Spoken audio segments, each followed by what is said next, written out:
Bem-vindos! Mais um La Mídia Cast. O episódio hoje tá muito especial. Eu tô tendo a oportunidade de reencontrar uma pessoa aí que a gente já tem uma história de muitos anos atrás.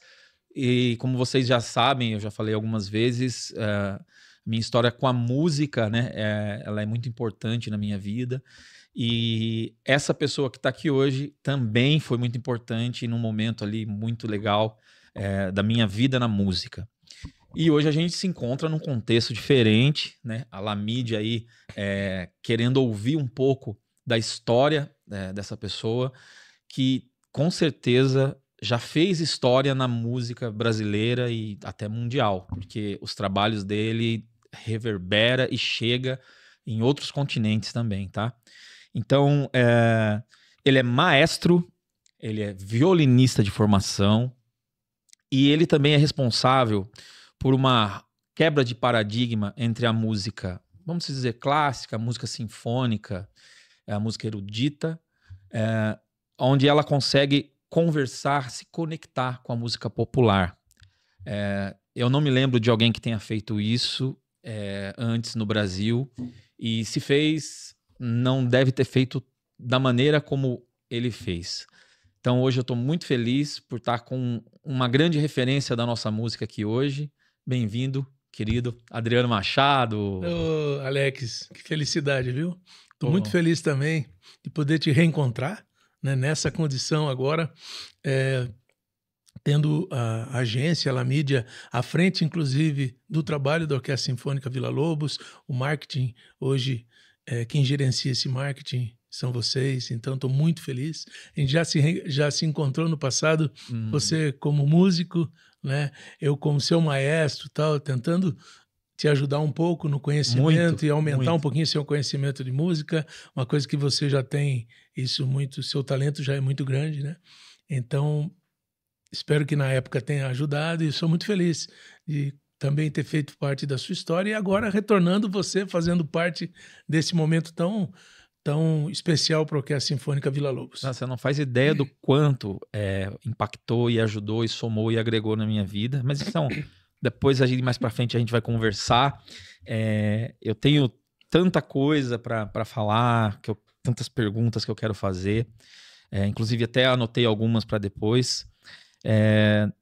Mas é isso, a La Mídia está começando um projeto junto com o maestro aí, onde a gente conseguiu entender toda a história que o maestro construiu até aqui e também já pensando em projetos futuros que a gente vai ter ali na frente. E hoje a gente vai falar muito sobre tudo isso. Um pouquinho do passado, um pouquinho do presente e também um pouquinho do futuro. Vamos tentar aí nessa 1h30 de conversa trazer um pouquinho de tudo isso daí, tá? Muito obrigado por estar aqui, estou muito feliz com a sua presença e eu queria começar lá do começo mesmo. Você consegue, e aí eu sei que é um exercício, né? Buscar na memória qual foi o primeiro momento na sua vida que a música olhou para você, você olhou para ela e falou, a gente vai caminhar junto. Tem essa memória, esse primeiro interesse que foi desperto ali, você consegue lembrar? Lembro. Com que idade foi? Como é que foi isso? Lembro. É engraçado, nunca ninguém me fez essa pergunta e às vezes eu me pego pensando nesse momento. Eu não nasci numa família musical, apesar de nascer numa cidade onde tinha já um contexto musical bastante interessante. Tatuí. Mas eu não nasci numa família musical. Logo cedo, eu mostrava muito interesse com arte, com desenho, e a música foi vindo nesse contexto da busca pela arte. Eu tinha lá 7, 8 anos de idade, eu já buscava mexer com música. Minha irmã tinha um violão, mas nunca tocava, e estava lá o violão, eu não tinha aula com ninguém, eu pegava esse violão, com uma corda só eu ia tocando, a minha mãe cantava umas músicas, cantava muito música do Dorival Caymmi na época e tal, e aí eu ia tirando algumas músicas assim, claro, só a melodia, Ouvido? Tudo de ouvido. Uhum. Pequenininho, 8, 9 anos de idade, assim, sem nunca ter tido aula com ninguém. Percebendo isso, a minha mãe incentivava. Ela comprava a Hering no passado, tinha uns instrumentinhos de sopros, né? Clarinete, e aí você só tinha a escala, só tinha as notas naturais, né? Você não tinha sustenido, bemol, então você tinha só as notinhas da escala, do ré, mi, fá, sol, lá, si, dó, né? E aí você ia apertando, soprando, tinha aquilo lá. E eu pegava aquele clarinete e ia tirando várias músicas.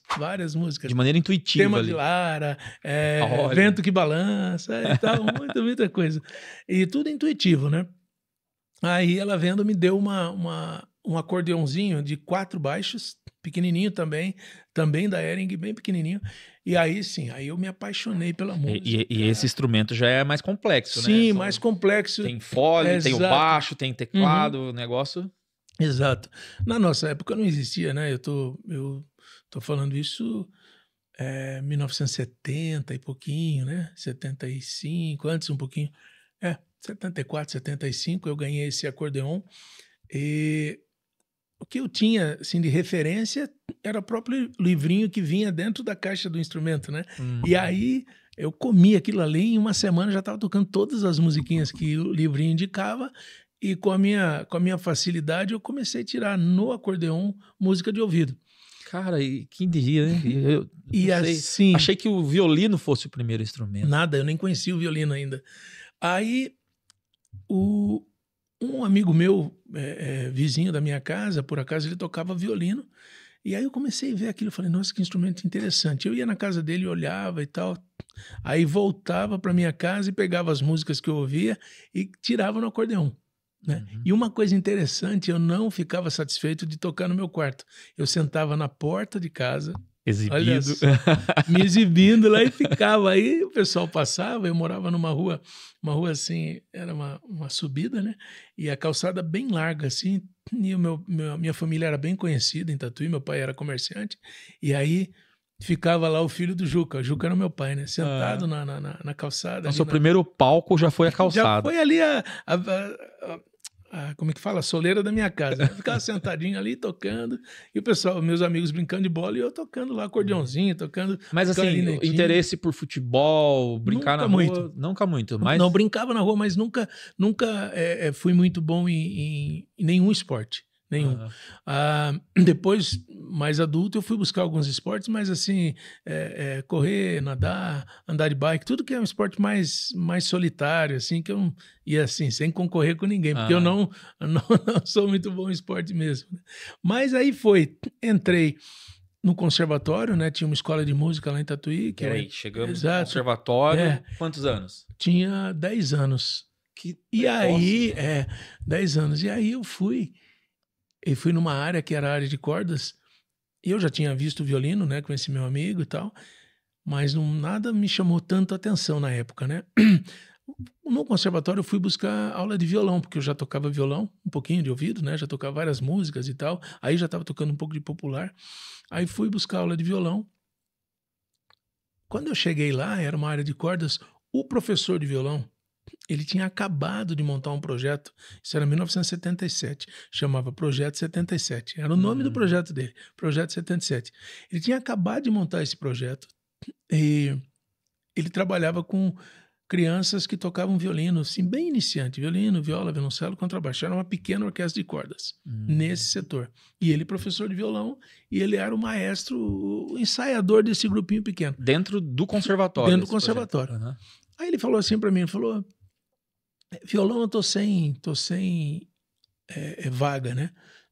Olha. Mas eu acho que ele via assim um certo talento, ele quis meio que me empurrar para um instrumento sinfônico. Foi pensado. Aí falou assim para mim, você quer ver uns instrumentos de cordas? Aí me apresentou violoncelo, viola, violino, e eu virei para ele e falei assim, desses, qual que é o mais complicado de tocar? Ele falou, olha, provavelmente o violino, que é um instrumento menor, você tem as notas mais próximas, então provavelmente dessa família, o violino você vai encontrar um pouquinho mais de dificuldade, e você tem um pouquinho, todas as partes as melodias principais vão estar nesse naipe do violino. Eu falei, então é isso que eu quero.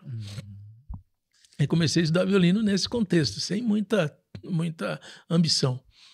Semanas depois, o conservatório estava em expansão, começou a receber professores que vinham de São Paulo, de Campinas e não sei o quê. E eu, já apaixonado pelo instrumento, me apaixonei rapidinho. Uma semana eu já estava doido.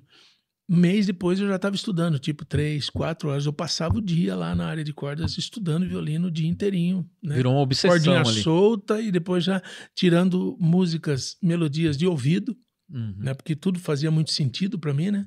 Então, e aí foi assim, foi me apaixonando rapidamente.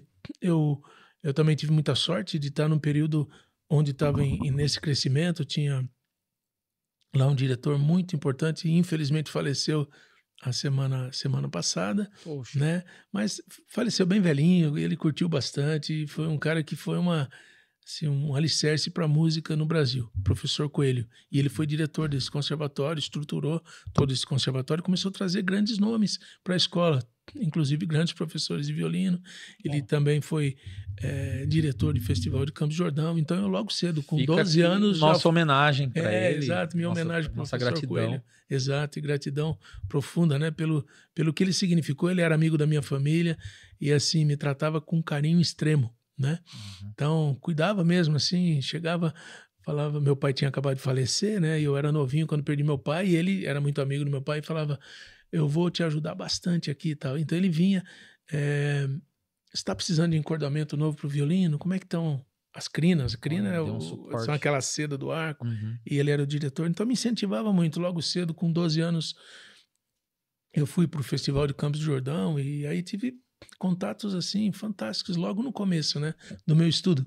Eu queria te perguntar, e aí, agora já inserido nesse contexto de estar numa formação musical, quem foram, assim, suas maiores referências, assim, aqueles artistas que te inspiraram, que você falava, eu quero ser igual esse cara?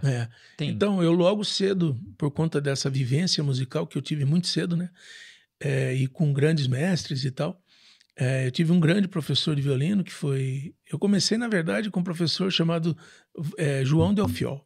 O João Delfiol, ele também faleceu bem velhinho, com mais de 90 anos. Esse cara fundou o Conservatório de Tatuí, né? Esse foi um dos fundadores do conservatório. E pra você ter uma ideia da importância dele, em 1930, 31, quando Villa-Lobos fez uma grande viagem pelo estado, ele passou em Tatuí.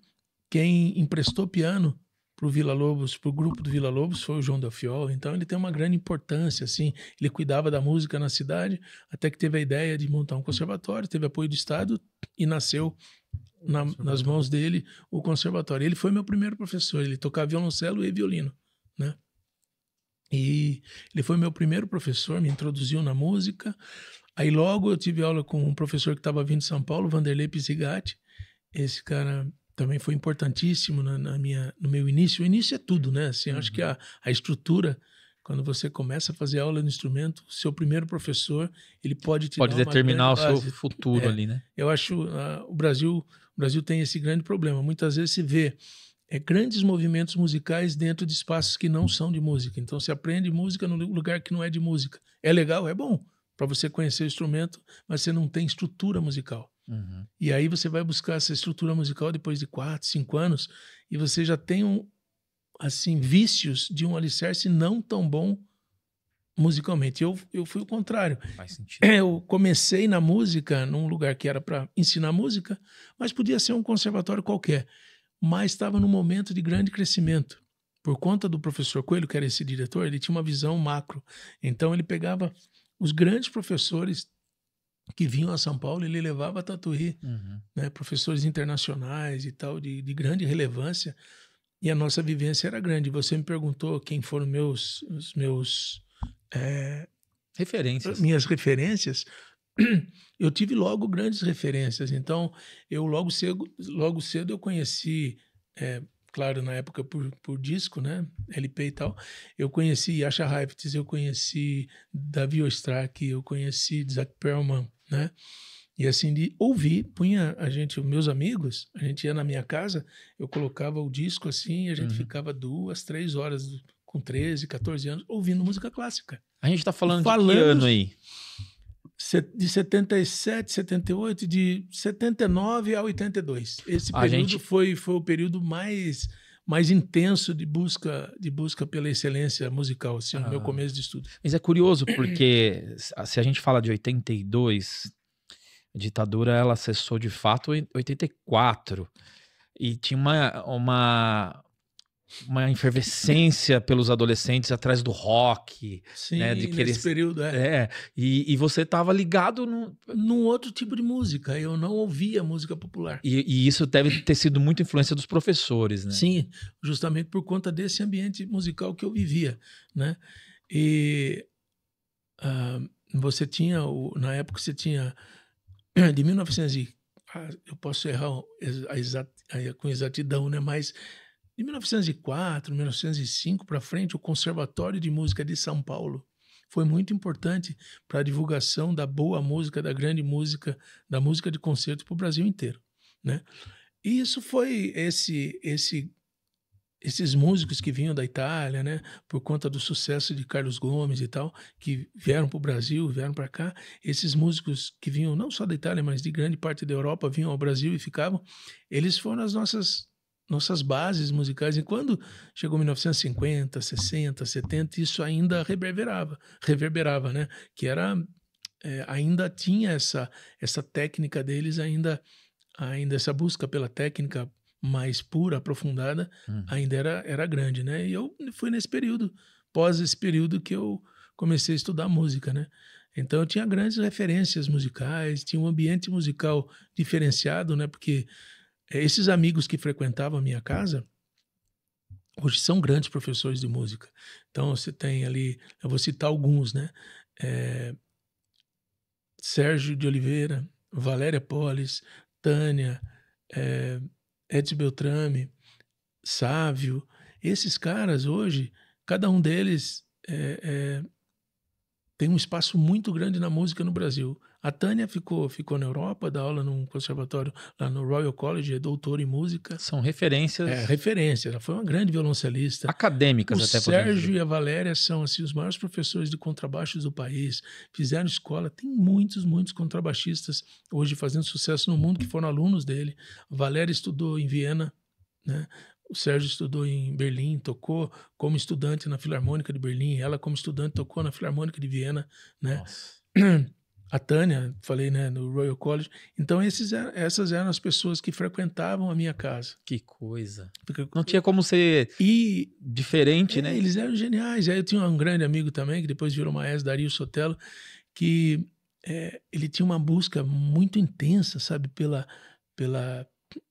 expansão da música no estado. Aí eu tinha um excelente diretor. Depois o outro diretor do conservatório que veio, o Maestro Neves, muito grande amigo também. Esse cara me deu uma grande abertura já como profissional. Então eu, assim, fui um privilegiado, né, pelo momento musical. Hoje eu vejo as escolas, né, tendo muita influência de espaços onde você aprende música que não são musicais, né? É bom, claro que é bom. De onde você aprender um instrumento musical. Pra gente que tá em casa e é um pouco mais leigo, como que a gente daria um exemplo prático disso? Tá, você pode aprender música numa escola de música, né? Num conservatório. Então você vai ter elementos musicais. Mas você pode vir de uma igreja, por exemplo, e aprender música na igreja. É importante a igreja? Claro que é. Eu mesmo desenvolvi grande parte da minha música dentro da igreja. Então, esse lado mais pop que eu tenho veio da música gospel. Mas quando você fala... Mas quando você falta aprende, o quê? Não, quando você aprende dentro da igreja, vai lá vamos dizer que eu aprendi esse violino dentro da igreja, com professores da igreja. Aí eu fico 1 ano, 2, 3, 4 anos ali. É bom? Claro que é bom. Né? Muitos nascem ali e vão ser gigantes. Mas a vivência musical, o gosto musical, referências. A referência musical que você tem quando você está inserido num ambiente clássico, isso eu estou falando para música erudita, veja bem, né? Quando você está inserido num ambiente clássico como eu estava, né? Então eu desde pequeno ouvindo grandes autores de música, grandes intérpretes. Então essa vivência musical, eu tinha um professor chamado Paulo Bozizio, e que ainda, ele mora no Rio de Janeiro, um grande pedagogo. assim, de uma cultura musical fantástica, né? Então, ele foi meu professor. Depois, quando eu já era diretor pedagógico e coordenador do conservatório, isso já como profissional, ele continuou sendo professor do conservatório, daí como meu coordenado, e aí a gente propunha muitas coisas, a ponto de fazer. Você tem no repertório violinístico, você tem as sonatas de violino de Beethoven, né? Uhum. São 9 sonatas. E aí você tem essas sonatas construídas por Beethoven, só piano e violino. É uma coisa, assim, é maravilhosa. E aí você tem vários períodos, né, de Beethoven, né, na composição dessas sonatas. Então, e o Paulo, ele morou anos e anos na Europa, especialista, né, em violino, especialista em Beethoven. E aí eu me lembro muito de um período que a gente chamou ele lá, e aí os alunos iam tocar a sonata e ele discorria sobre aquele período de Beethoven. Sonata número 1. Como que Beethoven construiu? Quais foram as influências? Sabe? Então, esse tipo de vivência musical, esse tipo de aprendizado é muito rico, Uhum. né? E é errado dizer que essa música, tecnicamente, para ser executada, exige mais do músico, do É. artista, do que uma música mais popular? Não, isso sem dúvida. Isso até o músico popular concorda com isso, né? Uhum.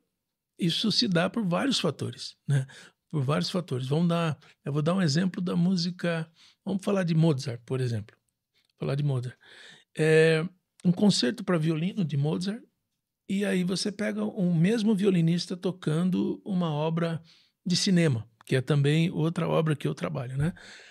Quando você está ali tocando ou uma sonata para violino e piano, ou mesmo um concerto para violino e orquestra, há momentos que o violino está hiper descoberto, né? A orquestra pianinho, você não tem nenhum acompanhamento percussivo, né?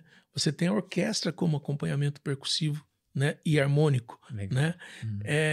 É uma outra vivência, né? Você não ouve um concerto para violino e orquestra ou uma sonata, principalmente uma sonata de violino e piano, conversando. Você não ouve batendo papo, né? Na música popular você ouve batendo Uhum. papo, você ouve tomando uma taça de vinho, tomando um refrigerante, Uhum. conversando com o filho, né? Se divertindo. É uma outra forma, Até a maneira né? de consumir é É diferente. uma outra forma. E as duas são válidas, mas a música clássica traz para um momento diferente. Você senta ali, né? E você tem, se você está concentrado, da primeira à última nota, independente de você ser músico ou conhecer música, né? Você tenta ouvir naquele silêncio. Então, essa reflexão, ela é boa para a gente em vários sentidos, né? Se você tem esse costume e se você desenvolve esse costume sabendo ou não música, né, o benefício para a sua saúde mental é Uhum. fantástico. Ainda mais no mundo onde a gente não consegue ficar desgrudado do Do celular, celular. né? Eu fico imaginando, de repente, um total leigo que Uhum, vai ter essa experiência. Não, eu vou colocar isso aqui para ouvir e vou de uhum. fato ouvir. Ouvir, Ele vai ser guiado simplesmente pelas emoções, né? Ele vai sentir, que ele não tem provavelmente. nenhum background teórico, não é da música. E, e o tanto de informação, referência e emoções que pode evocar dentro dessa pessoa com esse tipo de música é um negócio assim absurdamente. É absurdo, é absurdo. Olha, isso que você falou é interessante. Independente do quanto você conhece música.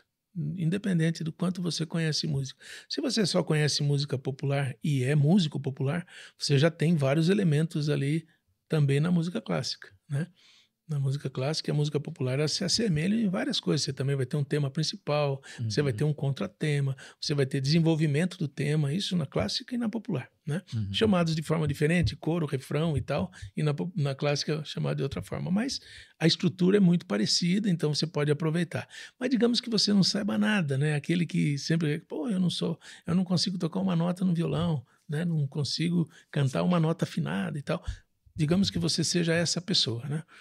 E você vai ouvir uma música clássica, a forma com que ela é construída e os elementos harmônicos que estão ali falam para o seu cérebro de uma forma incrível, né? É tão forte que a música ela é colocada dentro de um local que de de plantação de rosas, por exemplo. Aí você coloca Vivaldi e coloca um rock, né? Uhum. E a planta ela Se desenvolve de maneira diferente. desenvolve de maneira diferente. Ela reage de maneira diferente aos dois estilos de música. Não Coisa estou nem dizendo fantástica. que uma é melhor que a outra, não. Uhum. Estou São falando diferentes. são músicas diferentes. Você coloca isso dentro de uma leiteria, né? Uhum. Você coloca isso, são exemplos dados, né? E são feitos em alguns países. Aí você coloca Mozart, por exemplo, o dia inteirinho, uma sinfonia ou uma sonata de Mozart, um quarteto de Mozart, e deixa lá na leiteria. Os estudiosos dizem que até o animal reage de forma diferente, Eu já ouvi a falar essa história. produção melhora. Aham. Então, isso prova, né, que a música clássica tem funções, É. né, acima do que a gente consegue explicar aqui no vídeo. Então, A gente saber ouve ou não falar música clássica, de momentos que, quando a igreja, por exemplo, a igreja católica era a maior detentora dos conhecimentos, né? Ela aplicava música principalmente para moldar comportamento, principalmente para isso. a música foi, Tanto né? poder que a música pode ter. Se você observar a música lá do período barroco, ou até um pouquinho antes, até o que a música, até o nosso tempo, né? A música ela seguiu essas mudanças, né, comportamentais, né? Tanto quanto a arte, né? A A pintura, pintura. a escultura, né? O teatro, né? Então você tem Aí você essa me fez chegar importância. num ponto. Tá, então a gente entendeu. Eu vejo, pela tua história que eu conheço, uma faceta ainda mais, como que eu posso dizer, surpreendente, que é a questão de trazer o pop para mais próximo ainda dessa música, né? Uma pessoa que tem essa formação, como você mesmo colocou, era um garoto que nem prestou atenção no rock que estava acontecendo ali, estava ouvindo outras coisas, por outras referências. E chegou um dado momento que você conseguiu, com um grande destaque nacional e internacional, colocar a música orquestrada dentro de projetos grandiosos da música popular. Isso, além de trazer para a música popular valorização, sofisticação, né, projetos que, nossa, quem não se arrepiou com os Roupa Novas acústicos que você tava lá? Quem que não babou? Até com Bruno e Marrone, que é da minha área, Maravilhoso. a hora que abre aquela cortina e vocês estão lá com a orquestra. Aquilo foi, assim, me deu um refino pro projeto, né? Eu queria entender em que momento você percebe que existe essa possibilidade de juntar, de aproximar essas duas músicas, e se isso foi estratégico, pensado, ou se você foi inusitadamente convidado por uma artista popular e acabou sendo melhor do que você esperava e você viu uma possibilidade. Como que foi esse momento? Como isso começou? Hoje a gente já vê que é uma baita realidade. O Alok, que é um fenômeno mundial, tem o maestro Adriano nos projetos e a orquestra nos projetos dele, faz muita coisa, vocês fazem muitas coisas juntos, mas teve uma estrada que foi, né, primeiro aí capinada, vamos dizer. Sem Como dúvida. que foi isso? O primeiro momento assim que eu tive assim, eu posso chamar de disruptura na música foi dentro da igreja, né? Olha. Eu falei que eu tenho, acho que às vezes você só aprender na igreja, você pode perder um pouquinho, né, daquele tempo de reflexão da música mais pura, né, que é a música erudita e tal, mas também tem seus benefícios. Eu comecei com música dentro de uma escola que estava em reestruturação, e uma excelente reestruturação, e então eu tive essas oportunidades lá do começo que eu falei. Mas, quando eu já com 14, 15 anos, né, eu sou cristão, né, e aí essa minha vida com Deus também foi muito importante. E eu fui buscar um pouquinho mais profundo. Eu fui para dentro de uma igreja. Eu sou presbiteriano, né? E aí fui buscar quem realmente... Eu fui criado na presbiteriana. Na presbiteriana você tem lá a escolinha dominical e tudo, é muito importante e tal. E eu sempre fui criado, mas aquilo não me chamava muito atenção. E aí fui buscando até conhecer de verdade a palavra de Deus, conhecer a mudança que Cristo fazia na minha vida e tal. Quando eu me encontrei, eu resolvi também levar esse meu talento da música para dentro da igreja, né? E eu fui com o meu violino, eu estou falando isso em 1980, né? Eu fui com o meu violino, já tinha 2, 3 anos de violino e, como eu disse, eu estudava muito, então eu já tinha um nível bem técnico, bem legal com 3 anos de violino, porque eu estudava muito mesmo. Quando eu falo muito, 8 a 10 horas por dia. Nossa. Ficava o dia inteiro estudando violino. O dia inteiro estudando violino. Eu ia da escola para casa, almoçava, ia para a escola de música, ficava, voltava só no final assim, quando já estava anoitecendo, quando ainda não tinha ensaio, que ia até às 10 da noite, ensaio de orquestra.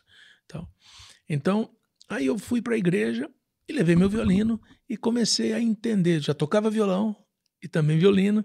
Aí comecei a aprender as músicas cristãs no violão, né? E era um período também muito rico.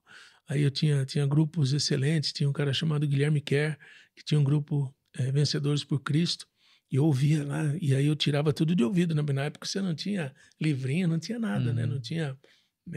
internet, acesso à informação era um negócio. Então é tudo de ouvido. Montei um grupo musical ali, logo fui convidado para entrar no coral da igreja e aos 15 anos eu fui convidado para reger esse coral da igreja. Com 15 anos? Com 15 anos. E fiquei até os 19 anos ali regendo o coral de igreja e tal. E foi interessantíssimo para mim, né? Foi assim, liderar com 15 anos e era super respeitado porque era o único que estudava música para valer dentro desse grupo, né? E então eles me respeitavam bastante, foi muito gostoso, um aprendizado imenso. E aí nesse período eu já era regente do coral, aí tinha um grupo de música onde eu tocava violão, cantava, tocava violino, aí tinha já uma guitarra, aí já tinha um baixo elétrico, já tinha uma percussão, e aí isso foi me mostrando a possibilidade de juntar o que eu sabia de música com algo mais pop, que era música gospel. Quando eu saí desse contexto e realmente virei maestro de orquestra, e foi aos 24 anos que eu subi primeira vez num pódio para reger uma orquestra, foi primeiro uma orquestra de câmara e depois orquestra sinfônica, né? Eu me deparei com isso, e é engraçado que a minha família vem do comércio, que eu falei, não era uma família musical. Essa experiência no comércio também foi muito importante para mim, né? Eu sempre penso o seguinte, quando você está passando pelo negativo, ele é ruim, né? Mas para mim, tanto faz o resultado negativo ou positivo, os dois, eles são resultado. Já era isso um que a gente tem que aprendizado. pensar na vida. Não deu muito certo, não tem problema, é um resultado, não deu, um resultado que não deu certo. Aqui deu hiper certo, maravilha, volta para cá que é o resultado que deu certo. Então, tudo que eu fiz na minha vida, eu aproveitei os resultados. E essa minha experiência no comércio também foi interessante. Quando eu assumi meu primeiro cargo dentro de uma escola já estabelecida, uma escola de música, algumas coisas lá dentro não eram tão bem estabelecidas. Por exemplo, não tinha uma orquestra profissional. E eu criei a possibilidade. Saiu do meu papel, tinha uma maquininha lá, uma máquina de escrever pequenininha da Olivetti, e um secretário importante de música chamado Adilson Monteiro Alves, ele foi diretor do Corinthians e tal, e virou secretário da Cultura. Nessa época, já existiam no conservatório vários grupos, né, de música, mas nenhum que recebesse. Eram grupos da escola, né, uma orquestra da escola, tal, orquestra de escola. Então ninguém recebia nada a não ser o maestro que vinha de fora, às vezes e tal. Como eu era o maestro lá, eu falei, poxa vida, eu estou recebendo, meus músicos tinham que receber também profissionalmente. Eu fui escrevi numa folhinha só. O lado empreendedor aflorou ali. Escrevi numa folha só o que eu achava que tinha que ser. Fiz uma proposta para o governo do Estado de São Paulo, para a Secretaria do Estado de Cultura, através do Adilson Monteiro Alves e tal, e de um deputado que estava visitando lá. Final da história, semana seguinte a orquestra já estava estabelecida, mês seguinte meus músicos ali, que era um grupo pequeno, com 20 e poucos músicos, já estavam recebendo pela primeira vez. Na história de um conservatório lá, que já tinha 40 anos, né? Hoje o conservatório tem mais de 60. A partir desse pequeno projeto nasceu uma banda sinfônica também profissional, semi-profissional, né? Porque tinham alunos e profissionais. A ideia qual era? Era que os profissionais recebessem e pudessem tocar ali, recebendo, doando seu tempo ali para esse grupo, e alunos em formação, média para cima, sentassem junto com seus próprios professores, tocando e ter experiência de Vai tocar pegar a experiência. as Olha sinfonias, saindo dali, vindo para uma orquestra profissional em Campinas, São Paulo, ou ir para o exterior, com uma grande de bagagem. certa forma já tem uma pedagogia aí, né? Exato. Eu tinha, assim, como referência, né? Tinha um violoncelista que era professor de lá e tocou comigo muitos anos num grupo que eu criei, que chamava Orquestra de Câmara Tatuí.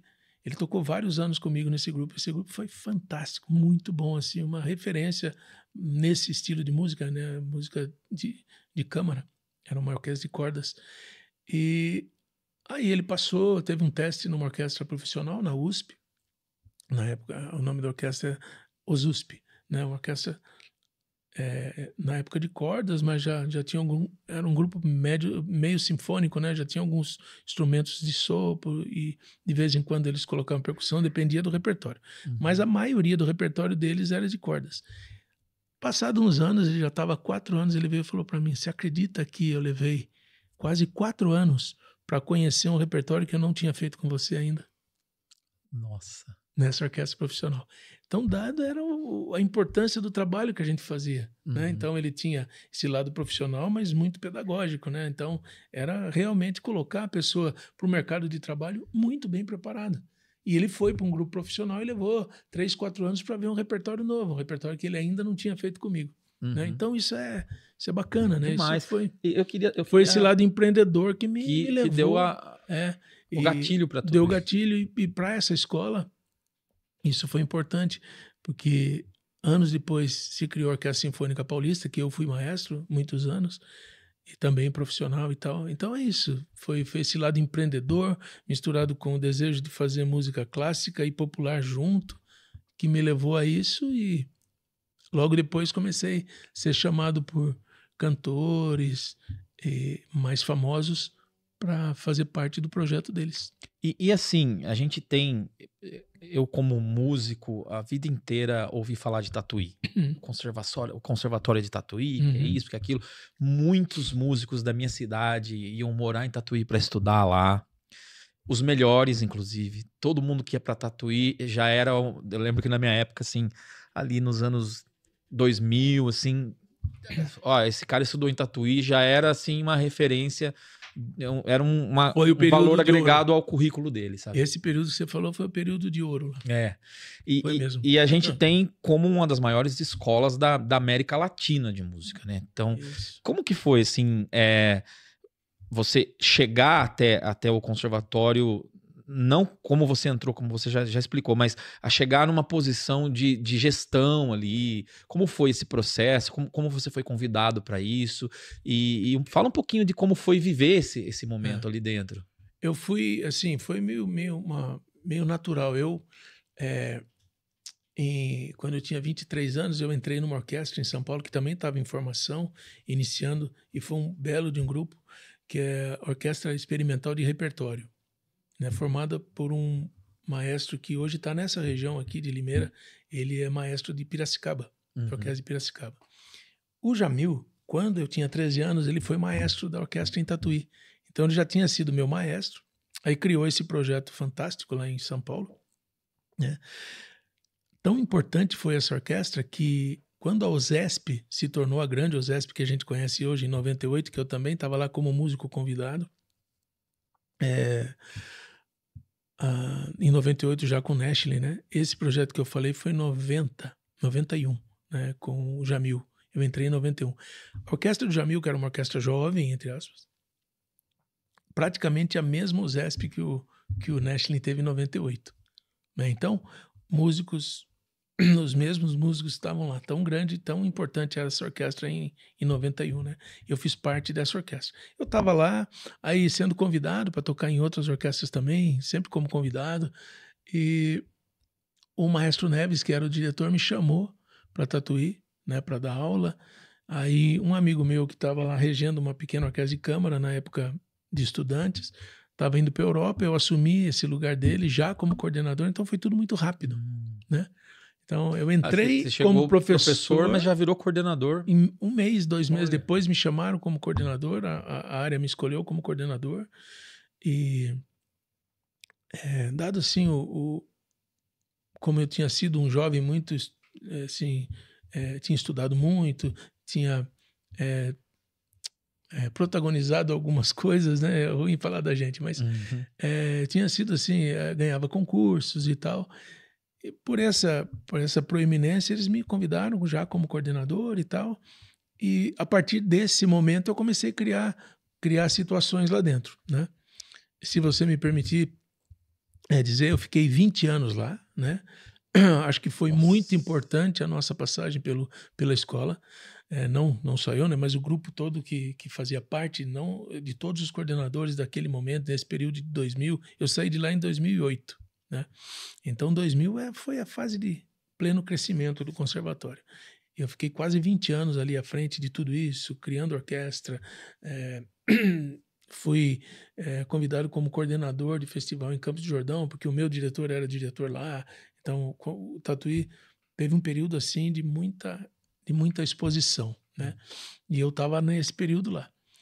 Eu posso dizer para você que eu participei, eu falo desse período porque depois o Estado mudou a forma de gerenciamento e as coisas não são tão fáceis de tocar como eram antigamente, e a visão é totalmente outra, né? A nossa visão era uma, a visão de hoje é outra, mas não é isso que a gente está conversando agora, né? Mas estou falando desse período, até 2008, eu não tenho medo de dizer que eu participei de uma das maiores demonstrações de como o Estado e a música pode ser importante para um país, né? Então esse período foi extremamente importante. Dada a importância que em 2098 foi inaugurada a Sala São Paulo, em 2000, 2001, a USESP passa lá pelo Conservatório Tatuí, e eu era músico convidado. O maestro, então, que era o maestro Neschlin, pede para levantar. Falou, olha, levanta as pessoas aqui da USESP que já passaram por Tatuí, como alunos ou como professores, mas que trabalharam efetivamente e foram alunos. Esse número. Levantou 60% da orquestra. Olha só. Era muita gente que já tinha passado como professor. Ou seja, os músicos de destaque, as referências passaram por Tatuí. Podiam não ter se formado lá, mas passaram lá como professor, e muitos deles, inclusive eu, Valéria, como aluno, né? Então, dada a importância desse projeto que era essa escola. Por que eu estou falando isso? Eu pude participar desse momento glorioso do ensino de música, né? Então essas referências de como gerenciar uma escola, como as coisas devem ser feitas, eu aprendi nesse momento. E a Vila Lobos, a Orquestra Sinfônica Vila Lobos, que é uma criação nossa, né? Depois a gente pode falar sobre isso, porque eu criei essa orquestra, mas que é uma criação nossa e já vai para mais de 20 anos. Eu criei em 2000, então quer dizer 25 anos de orquestra, né? De projeto, né?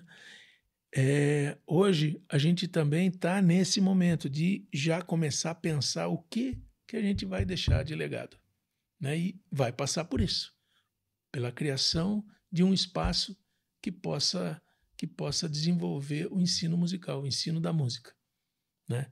Por que eu estou falando isso? Porque eu sei que esses elementos que eu aprendi lá atrás, somados à experiência de tocar uma orquestra que é privada, né? Que não tem um apoio efetivo do governo, né? De nada. Então eu vendo o meu projeto. Então eu sou um empreendedor da música, né? Eu não tenho dúvida do que a gente vai criar no futuro. E ontem, num outro podcast, eu brinquei e falei: o sonho é do sonhador, né? Então eu não tenho dúvida que esse sonho, se ele se tornar realidade, vai ser o maior polo de música que esse país já viu.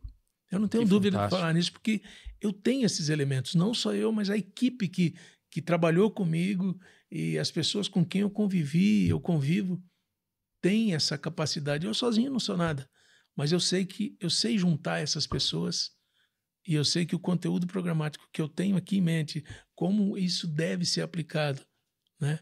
vai ser muito maior do que o que a gente fez no período De de 2000 a 90 a 2008.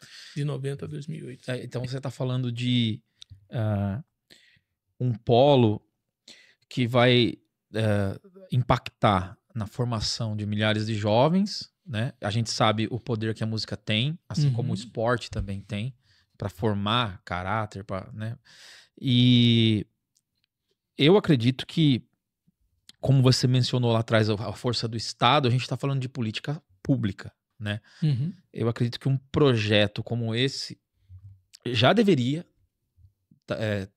existir, já deveria existir, e com certeza deveria estar na mão de pessoas que sabem do que está fazendo, né?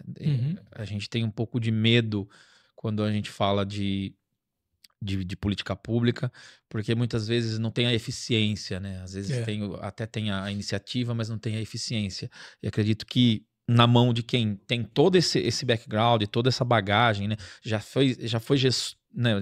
geriu ali a maior escola de música da América Latina, tem uma vivência tanto de mercado, quanto de empreendedorismo, quanto de música em si. Eu acho que tem tudo para ser algo transformador para o nosso país. E hoje, Alex, a gente tem... Postar que vai dar certo. Eu também acho. Mas hoje a gente tem, assim, alguns bons exemplos, né? Alguns excelentes exemplos. Você fala, quando a gente fala de gestão pública, é super complicado, né? Eu não estou falando de política aqui, não tem lado político. Eu estou falando da gestão pública, né? Séria. Você tem alguns grandes exemplos. Você tem a USESP, né? Que fica na Sala São Paulo. É um baita de um exemplo, representa o Brasil no mundo. Você tem criado também, a partir desse momento da USESP, a USESP foi um divisor de águas para a nossa música, né? Você tem escolas de música, eu não tô dizendo que as escolas que a gente tem, nossa, eu não estou criticando, eu estou totalmente fora desse contexto estatal, né? Então eu só posso dizer que o que eu sonho, por isso que eu brinquei, o sonho é do sonhador, né? Mas o que eu sonho, né, baseado na experiência que eu tive, eu ainda não vi no país. Então se isso vai acontecer ou não, vai depender do nosso empreendedorismo e da nossa força. Como eu já conquistei muita coisa, eu sei que a gente pode conquistar.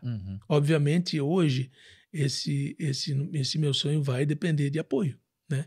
Seja ele vindo do Estado ou vindo da iniciativa privada, que é o que eu mais prefiro, né? Mas a gente tá nessa busca agora também, né? Então tudo é questão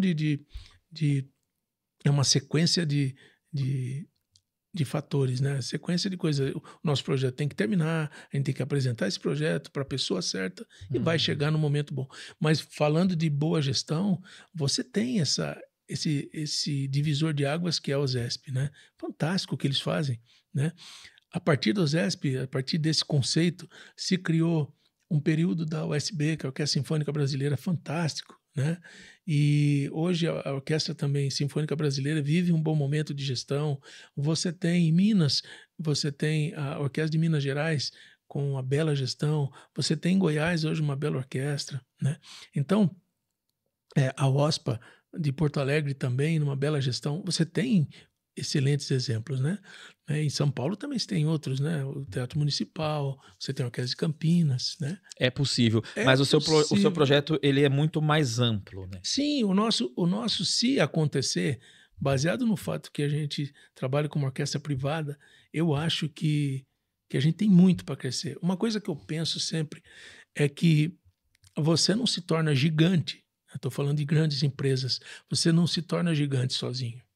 Verdade. Quando você fala de uma grande empresa, vamos falar de uma empresa aí com 10 mil, 20 mil colaboradores, 30 mil colaboradores, são pessoas que levantam e muitas vezes moram longe do local onde trabalha. Tem que levantar tipo 5 da manhã para poder chegar às 8. Você mora em São Paulo, por exemplo, isso acontece facilmente, tendo você carro ou não, né? Você pega um trânsito ali de Alphaville para o centro, você pode levar 40 minutos, como você pode levar 3 horas. Vai depender do ânimo do trânsito, né? Mas, assim, esses colaboradores, né, trabalham em função de um projeto gigante, né? Sempre tem um CEO ali. Essas pessoas, essa empresa como um todo, ela tem a obrigação desse retorno. É uma obrigação natural, né? Porque essas pessoas, da mesma forma que demoram chegar, demoram voltar para casa. E muitas vezes não tem, nem durante a semana e nem no final de semana, possibilidade de assistir uma orquestra. Não tem possibilidade de assistir um grande evento, né? Então, quando você fala da contrapartida social de grandes empresas, ela independe, na minha concepção, a contrapartida social independe de uma lei de incentivo, né? Sim, pelo menos deveria. Deveria, ao menos deveria. Eu sei que é difícil, a gente bate na porta de algumas empresas. Se você não tem uma lei de incentivo aprovada, que ele possa descontá-la do imposto, você pegar de verba direta é difícil, mas não impossível. Você tem exemplos em outras áreas. Você tem uma Fórmula 1 gigante vivendo de ativação, né? Você tem vários trabalhos da própria Orquestra Sinfônica Villa-Lobos que foram feitos através de ativação de grandes produtores, parceiros, né? Que a gente vê a luta de cada um deles. Então, a gente sabe fazer. A gente sabe fazer e a gente vai chegar. A gente vai conseguir...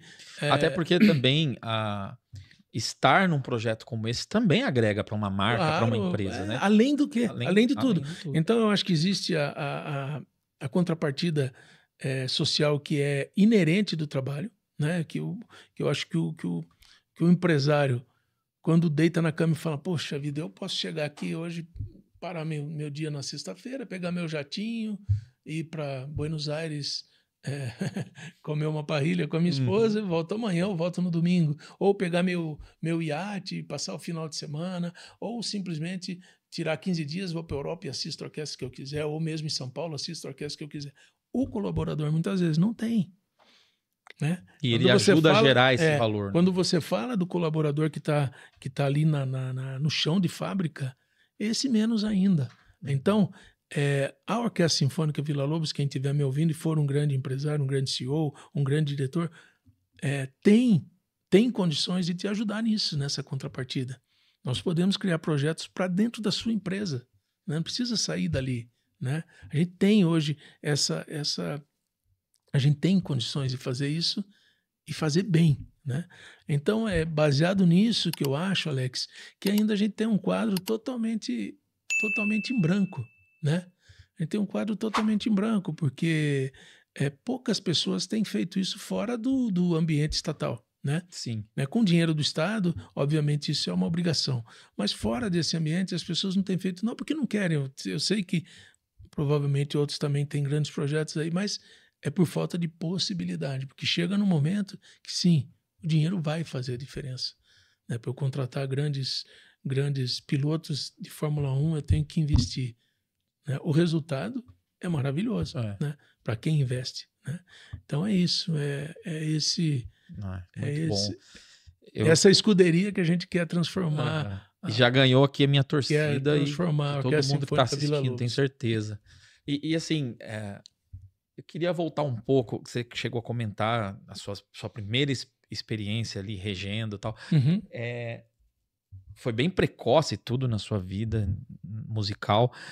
Você tem assim alguma memória especial que até hoje evoca em você ali alguma lembrança muito boa, regendo, estando à frente? Porque deve ser uma experiência incrível também, estar à frente de uma orquestra. Você tem alguma memória legal para compartilhar com a gente? Nossa, eu tenho tantas, cara, tantas. A primeira, sempre a primeira vez que você encara uma orquestra, né? É sempre complicado. É como se você acabou de aprender a dirigir, e aí você vai dirigir pela primeira vez sozinho. Eu lembro quando eu fiz isso. Você pensa na primeira curva que você vai fazer, e se parar o sinal, depois eu vou ter que engatar uma primeira. Na minha época não tinha carro automático, né?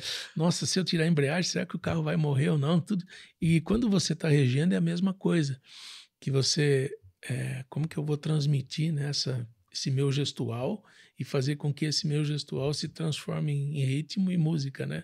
Assim, consiga fazer com que os músicos, de forma conciliada, toquem bem, né? E é muito complicado. A regência, você vê grandes maestros, como você vê maestros à frente de orquestra que não são grandes músicos, e isso reflete no resultado musical, isso principalmente para a gente que conhece, né? Então o gesto ele é muito complicado. E aí eu lembro exatamente isso. Eu tinha uma música que eu ia reger de Purcell, e Aí no tema, no final, tinha um ralentando, ralentando, a música vai ficando vai mais ficando lenta, mais lenta, mais lenta. E o último tempo desse compasso que antecedia a última nota, ele subdividia. Ele era tão lento que ele vinha pam, pam, pam, e pam, pam, pam, né? Nossa, para eu fazer essa subdivisão na minha cabeça tinha, né? Mas eu não tinha ainda o Manejo aqui. gestual tão...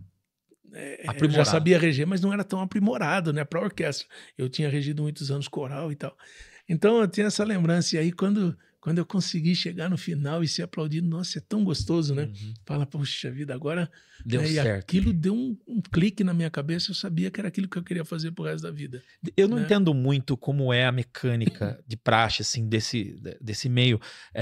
Mas, por exemplo, o maestro, existe o contexto onde ele é convidado para reger uma orquestra que ele não ensaiou, que ele não teve contato anterior? Pode acontecer, Pode aconteceu acontecer. comigo, aconteceu comigo isso já. Então, assim, eu ia fazer uma outra pergunta, e aí, diante dessa informação, eu preciso reformular. Porque eu ia perguntar, você já, sem citar nomes, já regeu uma orquestra ruim? É mais difícil, né? E eu sei que aí tem juízo de valor, mas como eu conheço você trabalhando, eu conheço do seu perfeccionismo, da sua exigência, eu sei que você quer sempre buscar a excelência. Então, assim, eu sei que você dificilmente vai subir num palco e num espetáculo mal preparado, sem saber o que vai ser entregue ali. Então, nem caberia a pergunta a você. Mas como você me disse que existe essa possibilidade, o maestro chega, nunca teve com aquela orquestra e ele vai reger. Aí a coisa pode sair totalmente... Já, não. É assim, na minha formação, como eu estava dentro de uma escola, então eu já regi orquestra que ela não era tão boa, não é porque os músicos não eram bons, eles eram muito bons para aquele contexto, né, como estudantes. Mas quando eles encaravam um desafio, provavelmente, porque assim, quando você monta um repertório para estudante, você monta ele pensando em duas coisas, um para apresentação e outro para desenvolvimento. Quando ele é para apresentação, o cara inteligente, ele monta um repertório que, vai lá, vamos chamar a técnica de 1 a 5. Então, para aluno, vai lá, aluno nível X, técnica 5. O aluno, aquela orquestra chegou na técnica 5. O bom maestro inteligente, ele monta o repertório técnica 3,5. Vai jogar com uma folga. Na hora que você está ali executando, algumas coisas, né? Algumas variáveis, você pode ficar nervoso, né? Ainda mais adolescente e tal, o músico pode ficar nervoso. Então, se você exagerar, pôr a técnica 5 pro moleque ali, ele pode, na hora, não conseguir fazer, vai falhar. Performar né? bem. Ele vai falhar, não vai performar o 100% dele, né? E se eu quiser pôr técnica 6, aí... Então, no repertório você já ser, pensa isso. Já pensa nisso. Porém, para uma orquestra jovem, você é obrigado também a ter o desafio. E, obviamente, no desafio, a orquestra vai estar menos tecnicamente preparada, mas é um desafio. E isso que vai ela vai ajudar sofrer no na primeiro evolução. dia, exato, vai sofrer no primeiro dia, mas no final de um período ele vai olhar lá atrás, nossa, foi tão difícil tocar isso em março, eu cheguei aqui em outubro, estou tocando isso de cor. Né? Então, tem esse lado bom. Nesse sentido, sim, já aconteceu. Mas quando eu saio desse contexto e vou para o contexto da Orquestra Sinfônica Villa-Lobos e encaro uma orquestra totalmente privada, né? O que acontece?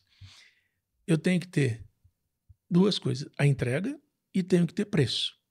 Já aconteceu de eu cair na tolice de contratar músico menos bom para poder assumir um preço mais baixo para eu estar dentro do mercado. E aí você sofre mais, né? Sofre mais.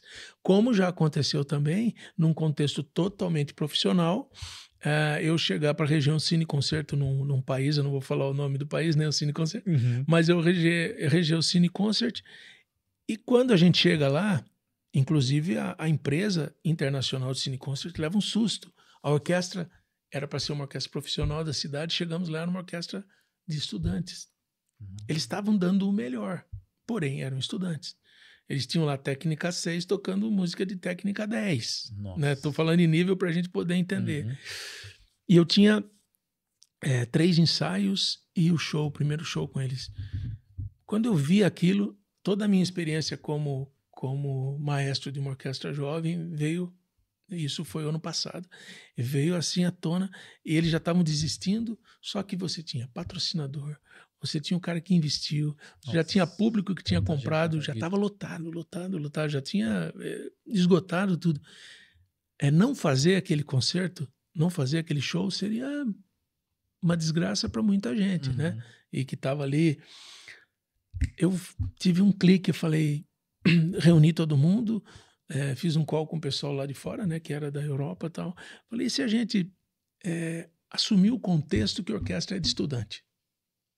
Vamos parar de brigar, Olha, vamos parar de dar murro em ponta de faca. Vamos assumir esse contexto. Ah, mas a gente não faz com a orquestra estudante. Tudo bem, não faz, mas vamos ter que fazer. Ou cancelar. Se cancelar, vamos ter que assumir todo o prejuízo que isso pode acontecer. Não para a gente, mas principalmente para o contratante local. Se a gente assumir que a orquestra é de um contexto de estudante, eu vou me posicionar com eles no ensaio com esse contexto, e aí eu vou poder falar mais e abertamente. pode mexer em repertório? Não podia. Tinha que Nossa. ser, era um cine concert, era um filme. E Nossa. aí não tinha que mexer. E Nossa. difícil mesmo. Mas só que quando você ensaia estudante, eu tenho a liberdade de falar certas coisas para o estudante. Eu posso, para um profissional, não pega bem o maestro chegar, viu? Você está desafinado? Não pega, mas para o estudante você pode, olha, pode melhorar isso, aquilo. Uhum. O profissional você simplesmente troca e põe outro, né? Mas o estudante não. Você pode, porque você está ensinando, Uhum. né? Essa mudança de comportamento no ensaio já ajuda muito, e para o público ajudou muito mais. Porque a primeira coisa que eu falei, fui lá no público e expliquei, falei, nós temos aqui uma orquestra jovem da cidade de vocês, encarando um repertório de orquestra profissional. Os futuros. É brilhante o que eles estão fazendo. Nossa. Eles vão ser o futuro da música na cidade aqui e tal, e no país de vocês e tal. Quando eu falei isso... Ganhou o público. Não, pra você ter uma ideia, o público, eu terminei de falar, começaram a aplaudir. Eu tive que levantar a orquestra sem tocar uma nota. Levantou o ânimo deles. E eles já tinham feito um ensaio comigo nesse contexto de estudante, eu parabenizando o desafio, né? Vocês chegaram onde vocês podiam, confiem que vai sair bonito. Saiu lindo, foi de arrepiar. Claro, tinha lá suas deficiências técnicas, uma coisa não estava tão afinada quanto deveria. Muitas coisas só o maestro percebeu. Possivelmente, né? Mas, assim, eu sei que a gente saiu dali todo mundo feliz, a direção do grupo, o contratante, e aí chego no hotel, já tinha da empresa internacional um e-mail grande me agradecendo pela postura. Olha. E, assim, você conseguiu transformar algo que podia ter sido uma desgraça, um desastre. Foi um limão que virou uma limonada. Então, acontece, né? Então, você tem, entre outras coisas, o maestro tem que ter a postura de gerente, né? Ter a postura de, eu estou gerenciando seres humanos. Então, isso é importantíssimo, sabe? Uhum. Como que um gestor... tipo o técnico da seleção brasileira que como gestor, seja da empresa que for. Se ele chegar no momento que ele não tem os melhores colaboradores, ele não tem o que fazer, vou fechar a porta, não. Vamos tentar tirar o máximo agora e aos poucos eu vou trocando. Aquele que realmente não se adequar no futuro, infelizmente não vai ter mais lugar na minha empresa. Uhum. E a orquestra é a mesma coisa. Ó, eu tenho muita coisa que eu queria saber e a gente tem um tempo limitado. Então eu queria priorizar algumas. Vamos lá. Eu ainda quero falar da Orquestra Sinfônica Vila Lobos, certo. Que foi uma iniciativa sua e virou tudo isso que virou. Mas assim, eu não posso deixar de abordar alguns projetos que inclusive a LaMídia já está lá com a mão na massa. E eu queria falar principalmente sobre Orquestra no Tapete Vermelho. Uhum. Eu só estou adiantando essa pergunta porque eu não posso esquecer de fazer ela, porque esse projeto, para mim, é uma menina dos olhos. Uhum. Eu sou apaixonado por esse projeto, acredito muito nele, acho uma ideia fantástica, sensacional. Eu queria falar um pouco dele. Vamos lá. Como ele surgiu, qual que é a ideia. Vamos desenvolver aqui pra galera. E guarda esse nome, Orquestra no Tapete Vermelho. Tapete Vermelho, vocês já sabem que a gente tá falando de Oscar, de cinema, e a gente tá falando com o maestro que faz o Cine Concert no Brasil. É esse aqui é o cara que faz. Então vamos falar um pouquinho disso. Vamos lá. Então, essa ideia surgiu, na verdade, alguns anos atrás, né? Chegamos a formatar isso de uma forma bem interessante, já com planilha e tudo, mas foi financeiramente impossível de fazer no período e tal. Mas eu nunca deixei de fazer os Cine Concerts, né? Então, em parceria com outras produtoras, eu fui fazendo. Então, nasceu por quê? Nasceu justamente pelo fato de eu ter, como maestro e como orquestra, a Orquestra Sinfônica Villa-Lobos, e eu, o maestro Adriano Machado, nós conquistamos um espaço dentro desse cenário do Cine Concert diferente do que todo mundo galgou, né? Para reger efetivamente algum Cine Concert, a gente tem que ser aprovado. E eu acabei sendo aprovado, né? Pelos grandes estúdios. Pelos grandes Aí estúdios. a gente está falando de Pixar, Marvel, Disney, Lucasfilm, tudo isso. Tudo. E foi num período muito interessante. Isso começou, essa busca. Eu já tinha feito algum Cine Concert, eu tinha feito La La Land em concert regendo. Sensacional. Né? E quando você fala de reger sem muito ensaio, o La La Land, nós compramos, um produtor comprou esse La La Land e me chamou como diretor musical, né? E a Orquestra Sinfônica Villa-Lobos. E, na época, vinha um regente de fora, vinha um regente junto com o contexto do Cine Concert, que é assim que funciona, né? Você tem que ser autorizado. E esse cara comprou, mas nem tinha conversado comigo, me chamou como orquestra. Maravilha, vou lá como orquestra. 2 semanas antes, eu recebo o material, só 2 semanas antes, distribuo para a orquestra, e aí batalhando lá, a orquestra já contratada e tal. 1 semana antes, acho que eu estava no Guarujá com a minha família e tal, eu recebo a informação de que o maestro não ia poder vir, que estava doente, eu que ia reger. Nossa! Corro para o apartamento. Foi assim? O primeiro? O primeiro. Corro para o apartamento de São Paulo e alguém pode dizer assim, ou o maestro que está me ouvindo, ou o músico, mas estuda lá. Não, é muito diferente. O Cine Concert, principalmente o La La Land, esse foi o primeiro que eu regi. Acho ainda que foi o mais difícil que eu já regi, depois de ter regido. Fiz mais de 150 shows de Cine Concert. Vamos esmiuçar para a galera que está em casa que não teve oportunidade de conhecer. Na prática, como é o Cine Concert? Vamos falar. Tem um telão, tem Exatamente. Filme. Por que o La La Land, na minha opinião, é o mais difícil? Quem assistiu o filme sabe que os protagonistas cantam no filme, né? Esses 2 protagonistas, essa voz cantada, ela vinha junto do filme. A gente tá falando o quê? O Cine Concert é a orquestra sinfônica tocando ao vivo aquilo que você ouve na sua casa assistindo o filme. Então monta-se a orquestra. O La La Land é uma orquestra sinfônica e uma banda de jazz, né? Tudo dentro desse contexto da orquestra sinfônica. E aí os cantores cantam no filme, né? A música é totalmente ao vivo, não tem nada gravado no filme, é só a voz e a voz dos atores ali e tal, com a legenda. Toda a música que você vai ouvir no Cine Concert, ela é ao vivo, né? E tem uma sincronia com essa Como tela. existe um cara cantando, tem a música cantando, toda música tem uma introdução, não tem? Aham. A introdução é antes do cantor abrir pela primeira vez a boca, né?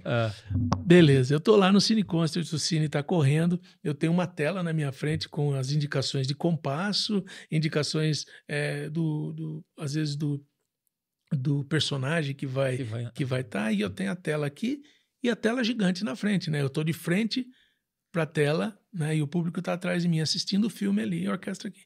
Eu não consigo olhar para a tela gigante, para você ter uma ideia, tal a concentração que você fica. Porque eu fico numa posição, eu tô aqui em pé, eu tô olhando para a minha partitura, na frente da minha partitura tem uma outra tela que vem essas indicações.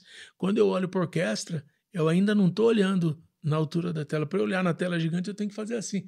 Não dá tempo. Não dá tempo. Não dá tempo. Eu tô olhando aqui, perde eu tô a leitura. regendo. Eu tô olhando aqui, eu tô regendo, eu tô olhando pro músico e fazendo várias coisas ao mesmo tempo. Nesse tempo, tem um clique que fica no meu ouvido que vai me dizendo clac, clac, é o tempo da música. Só que só eu tenho clique. Aí eu tenho que fazer com que... E alguns músicos ali, um pianista, um percussionista que tem. O restante... A gente não gosta, né? Não é, porque não dá para pôr para todo mundo, senão... Muitas vias também. Muitas vias, é impossível. Então, são 3 ou 4 ali e o maestro.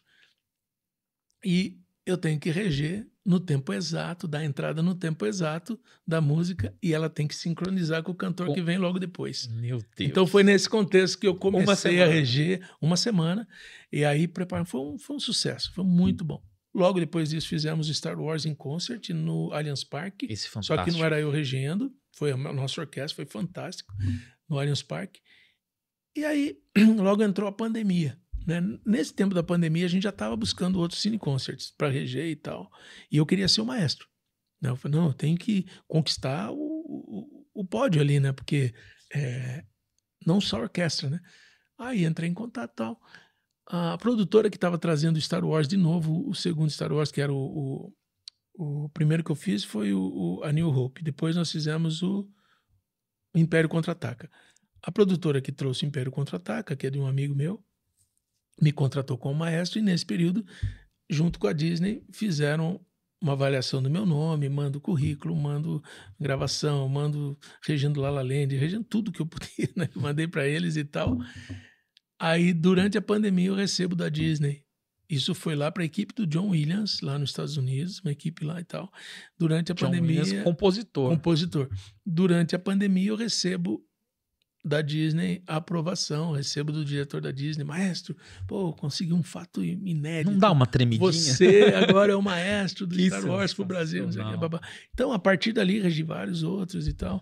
Eu queria aproveitar. Ju, consegue liberar na tela aqui para ir passando algumas imagens? Porque eu reservei algumas imagens que legal. do maestro regendo. Vai tocar uma vinheta ali ainda, tem várias coisas, mas uma hora vai entrar. Então, e daí, voltando. Alex, voltando nesse contexto, nós criamos o concerto que é o Orquestra no Tapete Vermelho. Uhum. Esse show vem justamente para brindar todo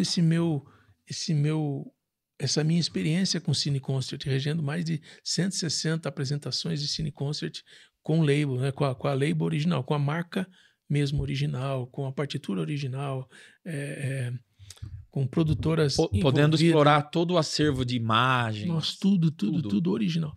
Então nós criamos esse concerto, né? E que é justamente para trazer a experiência para quem for assistir, a experiência do Tapete Vermelho mesmo, a experiência do Oscar, de ouvir uma grande orquestra tocando os grandes temas que eles adoram e tal. Nossa, e eu sou apaixonado por filme, por cinema. Vai ser um sucesso isso. Eu tenho certeza disso. E eu sei o quanto isso tem lugar no coração, na memória das pessoas, né? Exato. Tem uma nostalgia. E a música, ela é, assim, a alma de um filme, né? Ela evoca uma nostalgia, um tempo, a memória daquela época, né? Aquela história também. Exato. Acho que cinemas... Olha lá, Maestro Adriano Machado, Orquestra no Tapete Vermelho. A gente tá falando de um espetáculo desse porte. A plateia ficando maluca, ó. Quantos músicos a gente tem aí nesse palco? Nessa gravação que vocês estão ouvindo, tem cerca de 70 músicos, de 70 a 80.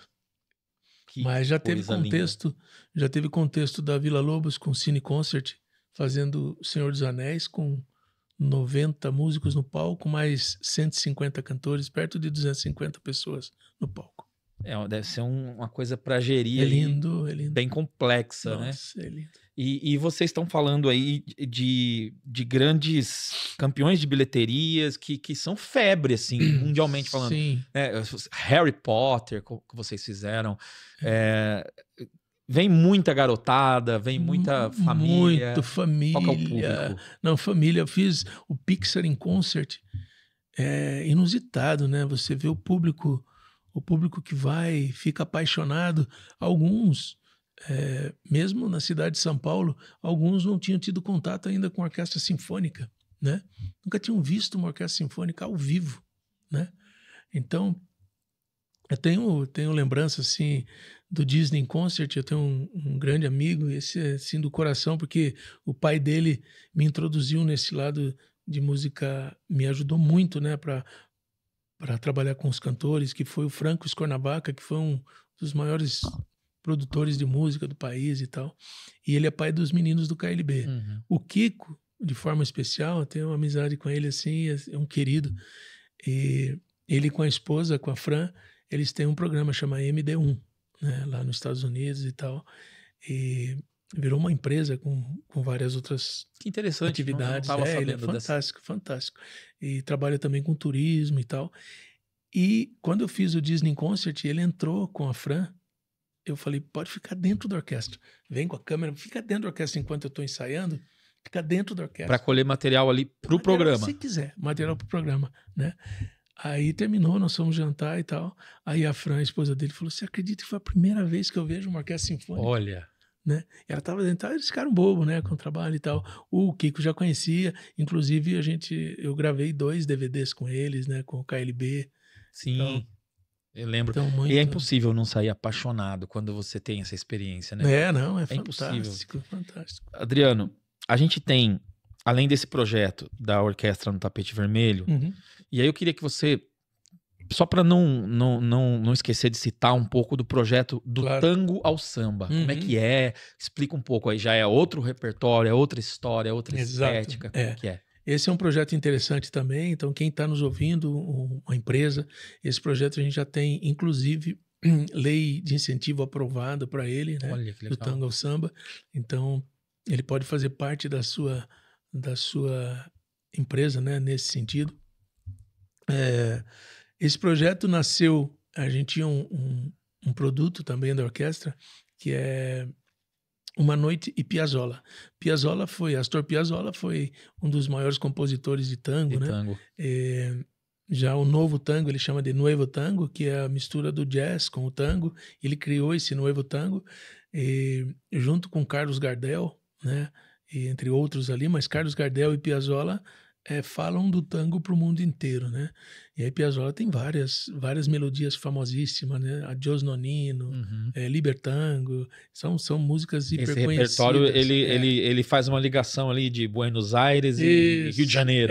A gente tinha esse projeto e a gente uniu com música brasileira, olha, né? Que é o samba.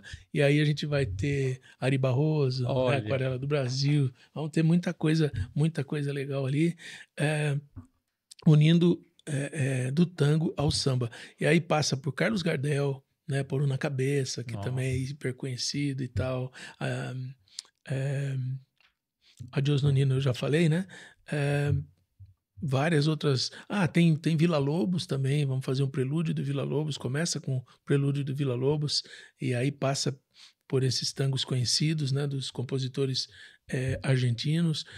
Fazemos também As 4 Estações Portenhas, do Piazzolla, uma obra maravilhosa que tem o primavera, verão, outono e inverno do Piazzolla. Vale a pena vocês conhecerem. E aí vamos para a música brasileira, incluindo Vinícius, Tom Jobim, até chegar nos grandes sambas. Legal.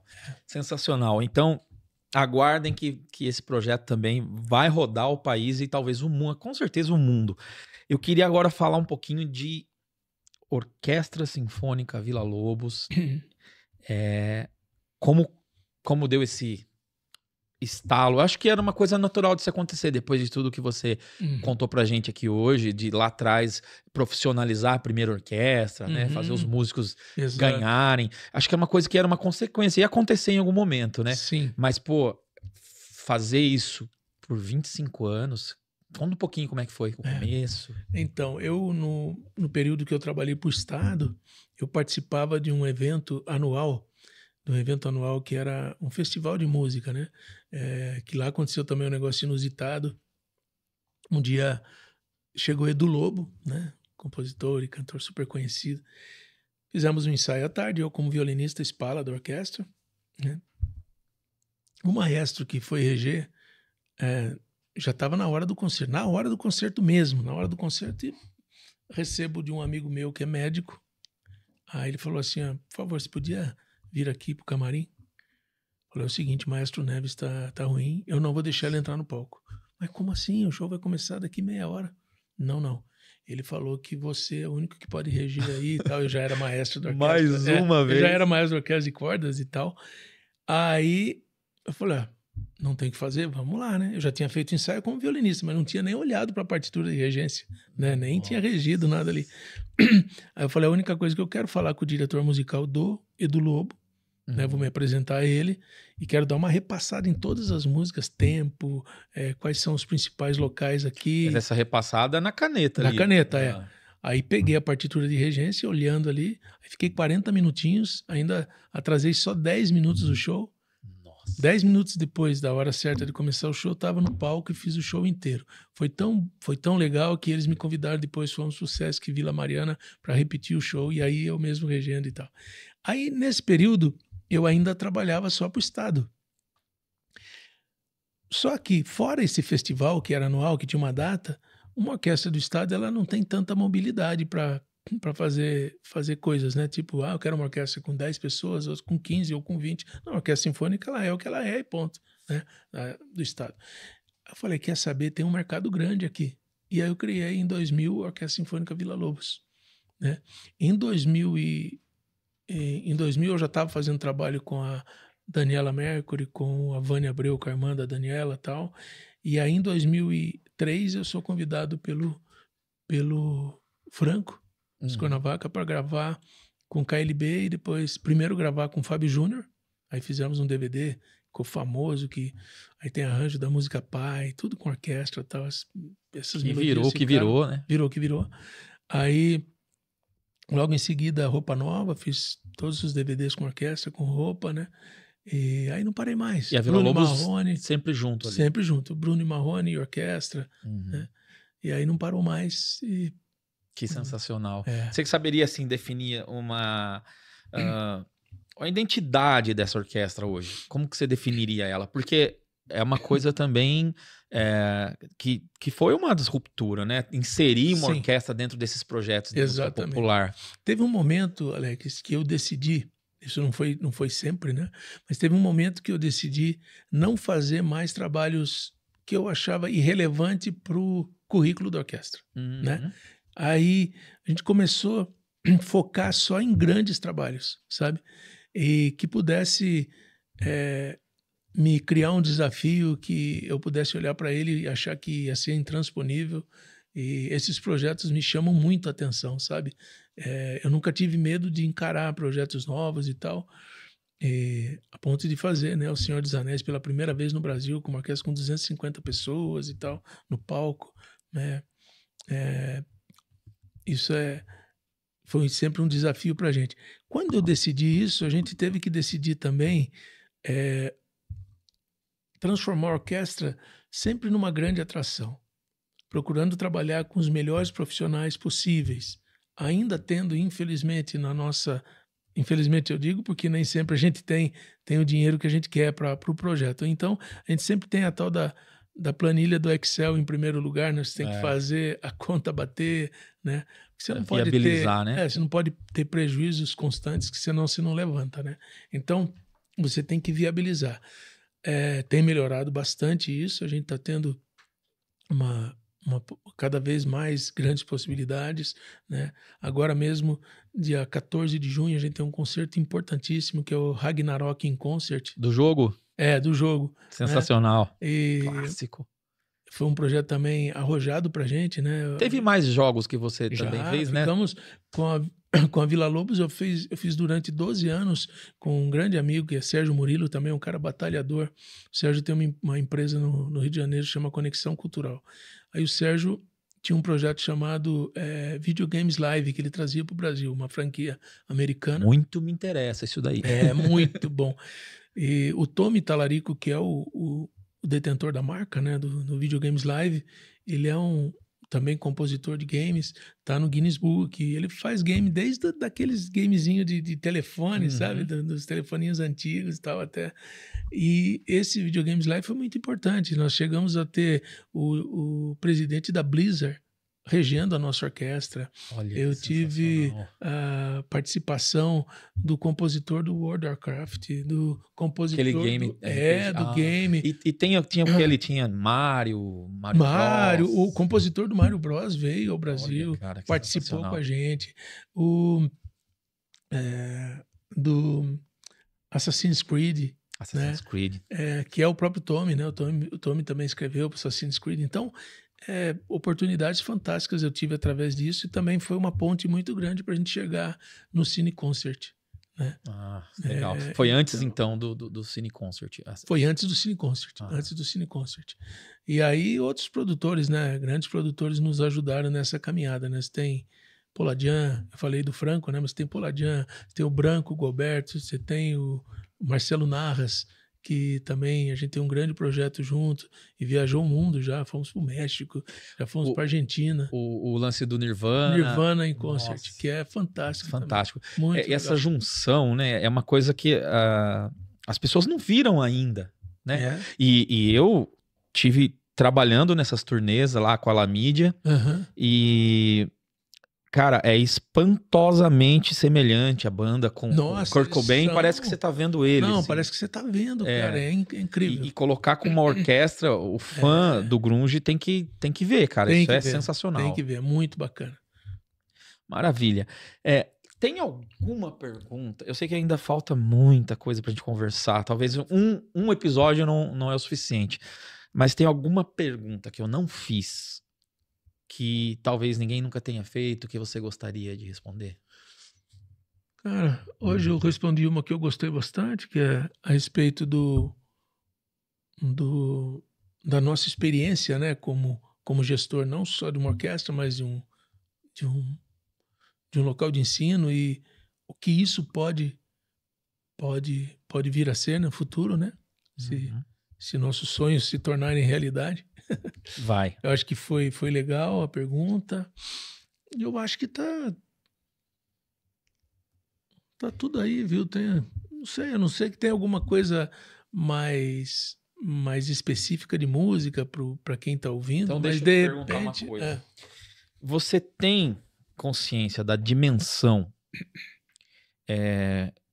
que o seu trabalho causa na nossa sociedade, no sentido de você ser talvez a única ou uma das poucas peças nesse jogo que realmente aproxima a música sinfônica de um público que talvez não tenha acesso a isso, né? Eu vejo o seu trabalho como uma ferramenta de democratização da arte. Você tem noção dessa dimensão, do quanto isso é importante? Olha, socialmente falando. Olha, a gente acaba vendo, sentindo isso quando tem a reação do público, né? Vou falar de um episódio, eu estava com a orquestra em Presidente Prudente, tem um local lá chamado Praça do Povo. E aí a Rede Globo sempre faz a Rede Globo local, né? A correpetidora lá da Globo, faz uma festa anual lá e tal, acho que durante o mês, toda semana tem um grande artista. Aí, nessa semana só tinha eu lá, a orquestra, não tinha nenhum cantor convidado, nada, mas estava divulgado, obviamente, com o Maestro Adriano, o Maestro do Roupa Nova, do Fábio Júnior, que fez isso, fez aquilo, várias coisas que acabaram atraindo 35 mil pessoas para o local para assistir. Uau! Tá vendo? Aí o parque, assim, lotado. Aí aquele palco grande, assim, feito pela correpetidora da Globo. No entanto, eles não previam, ou não fizeram a previsão exata da necessidade do gerador elétrico e a força caiu na hora lá, sabe? Apagou, a cidade apagou. Pum! Acabou a força. E isso já estava 30 minutos de apresentação. Nossa. E já estava uma interação muito bacana com o público, muito mesmo, né? E quando apagou tudo, o gerador não deu conta de voltar rápido. Pra você ter uma ideia, levou 40 minutos para voltar a força. E aí? E tudo apagado mesmo, tudo preto, a cidade escura assim. E, a gente não conseguia ver nada, né? Assim, olhava, tinha uma luzinha lá para cá, um negocinho assim. 30 minutos depois nos avisaram, mas a gente não podia avisar o público porque não tinha microfone. Você ficou ali 30 minutos esperando, todo mundo posicionado. Então, quem estava na beira do palco, a gente falava, daqui a pouquinho já vai voltar. Eu acho que eles iam passando e tal. Beleza. Quando acendeu a luz, parecia que tinha mais gente do que quando começou. Eu não acreditei. Cara, eu comecei, fiquei super emocionado, mas muito emocionado mesmo, sabe? Começou a lacrimejar meu olho. E eu falei, olha, eu não posso não posso voltar o concerto, né, o show, sem agradecer a vocês. Eu nunca vi tanto respeito, tanta educação. Que coisa não teve uma briga, não teve uma discussão. O ambiente que a Orquestra Sinfônica traz tem isso também, sabe? Essa coisa da reflexão, da paz, da família e tal. Não teve nada, vocês estão aqui há 40 minutos. Teve a paciência das pessoas. Falei, a orquestra estava querendo ir embora. E tá todo mundo sentado aqui, vocês estão em pé, 40 minutos esperando. Eu falei, eu vou pedir antes de começar, a orquestra vai levantar e nós vamos aplaudir vocês. Aí bati palma e Olha, tal. que sensacional. Aí, cara, foi mais 1 hora de show. Mas daí cada música era um gol. Meu Deus do céu, cara, sério. A Globo me manda durante a semana, todos os dias me manda clipe. Maestro elogia povo de Presidente Prudente, maestro saiu ovacionado, maestro, todos os dias, durante uns 15 dias, na TV, no jornal e não sei o quê. Olha. Foi uma coisa assim, poxa vida, esse respeito do público, né, pelo nosso trabalho, né? Aí eu fui jantar com o pessoal da Globo e aí o diretor da Globo lá ligou pro Daniel, cantor, que ia ser da semana seguinte, né? Falou, Daniel, é o seguinte, cara, você tem uma responsabilidade imensa aqui. O maestro pôs mais de 35 mil pessoas aqui. Olha só. Aí, então você vê só, é uma orquestra sinfônica, né? Então é legal isso, né? Você vê essa... É uma quebra de paradigma, né? E assim, se você falasse que fosse um show de sertanejo, de pagode, é uma coisa mais... Aí você me perguntando, eu tenho uma certa consciência de algumas coisas, e a gente, né, em casa, né, que a orquestra... por muito tempo ficou em administração familiar, ainda é, e a gente pretende que continue sendo, porque é isso que traz essa beleza também para o nosso trabalho. Eu sei disso porque os músicos nos contam, né, e é refletido na fisionomia deles quando fazem o trabalho com a gente e tal, né? E é muito legal. Mas eu tenho a consciência, a gente comenta isso. A gente falou de várias grandes orquestras, né? Inclusive a OSESP e tal. Você vê, a OSESP tem mais de 100 milhões de reais por ano, né? Uma parte disso vem do Estado, outra parte vem de investimento através de iniciativa privada, mas com lei de incentivo também e tal, né? Eles são hiper responsáveis no que fazem, mas tem essa verba de apoio, esse suporte necessário, merecido. Faz uma diferença.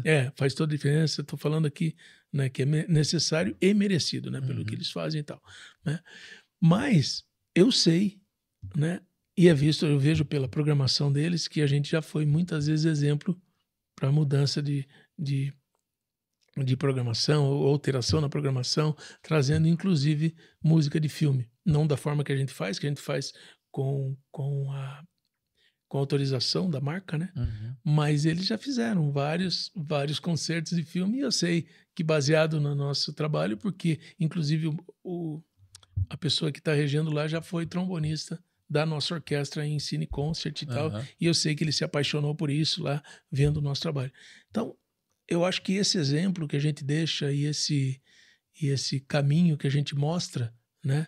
Sendo uma orquestra privada, sendo uma das primeiras a gravar com grandes cantores, né? E eu acho que nenhuma outra fez o que eu fiz. Orquestra mesmo, viajar mais de 130 shows durante 3, 4 anos com o Grupo Roupa Nova. Vamos falar. Brasil inteiro. Vamos falar. Eu não sei se eu lembro de tudo, mas ó, Roupa Nova, Fábio Júnior. Temos também Bruno e Marrone, Jorge Mateus, Bruno e Marrone, Matheus e Cauã, Alok.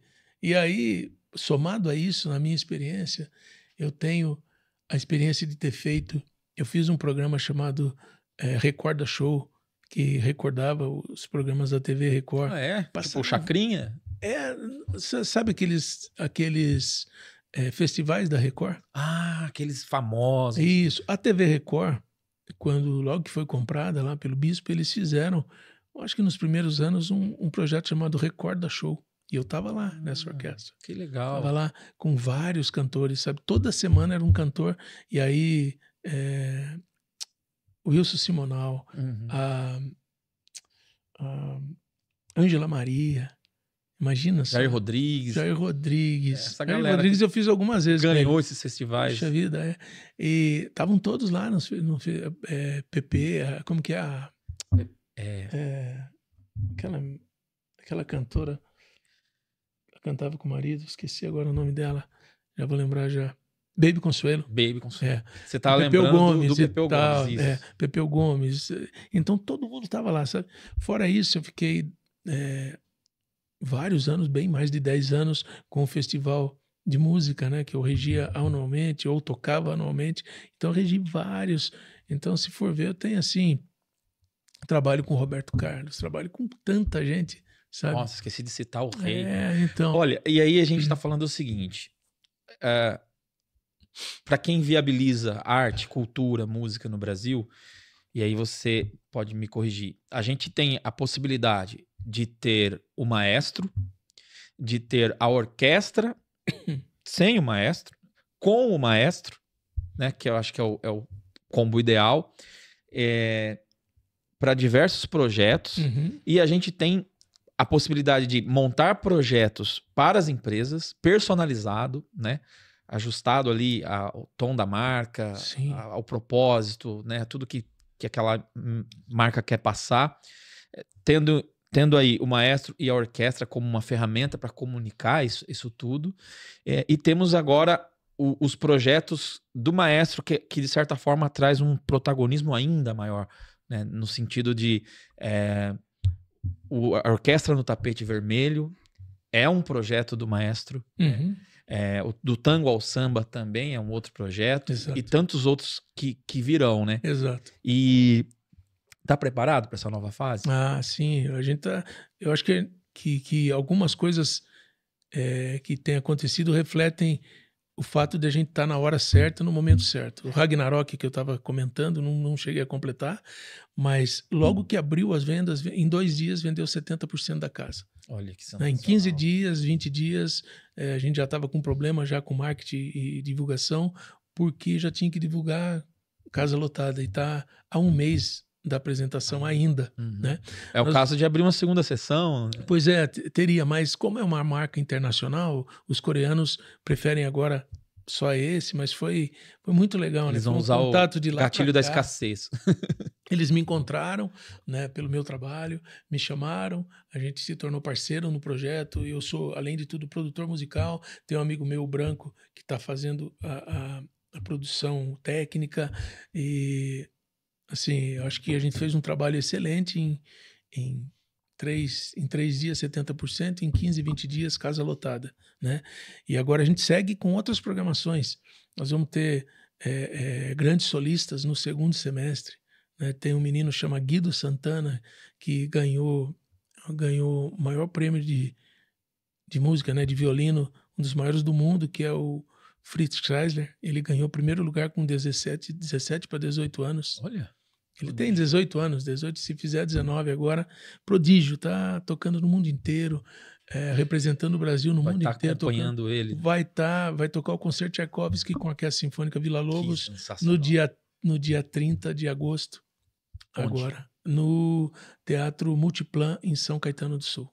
Sensacional. Então, algumas coisas muito legais. Vamos fazer também um show de game dia 2 de agosto, né? Lá em São Caetano também, no mesmo Multiplan. Tem uma série de shows também junto com a produtora Opus, que é Trilhas no Cinema. Então, tem muita coisa... Trilhas no Teatro, perdão. Trilhas no Teatro. Então tem muita coisa boa vindo, além dos nossos shows proprietários que você citou, do Samba ao Tango e Orquestra no Tapete Vermelho. Que legal. Adriano, nossa, cara, eu ficaria o dia todo aqui conversando, aprendendo com você. Eu fico impressionado com a bagagem, com o tanto de profundidade que tem do teu conhecimento, das tuas vivências, das tuas histórias. Cara, principalmente uma coisa que, sei lá, eu acho que a gente teve o primeiro contato tem uns 20 anos já, não sei, 2009, 2010, por aí, exato, né? Uma coisa não mudou em você, anos, a sua humanidade. Obrigado. Você ainda é o Adriano que, apesar de ser o maestro, o nosso maestro, ainda se coloca ao lado e não acima, na sua sensibilidade, o seu jeito de lidar com todo mundo, com as pessoas, não importa que pessoa, a gente vê isso até no dia a dia com os trabalhos da LaMídia, como você trata as equipes, a cordialidade. A gente até brinca, né? O cara é um changeman. E é isso, Adriano. O homem que muda. Você é um cara fantástico. Eu tô muito feliz de estar com você, ter esse reencontro e muito grato pela oportunidade de estar com você, em nome da Lamídia, do Rafael, toda a nossa equipe. Obrigado por esse papo, meu irmão. Eu que agradeço. Demais Obrigado mesmo. Se você quiser falar mais alguma coisa, essa câmera é sua. Não esqueçam de seguir Maestro Adriano Machado no Instagram. Vai estar também no YouTube, no TikTok, Facebook, na sua rede social preferida. Vai lá, já segue em todas, que tá chegando muita novidade. Tudo que a gente conversou, os projetos, a gente vai estar subindo tudo nesses canais de comunicação, tá? Então não perde, não. Vou deixar a câmera para você aí, Adriano. Obrigado. Eu queria, primeiramente, agradecer a Deus, né? E agradecer por esse dom da música, que eu acho que é algo especial, né?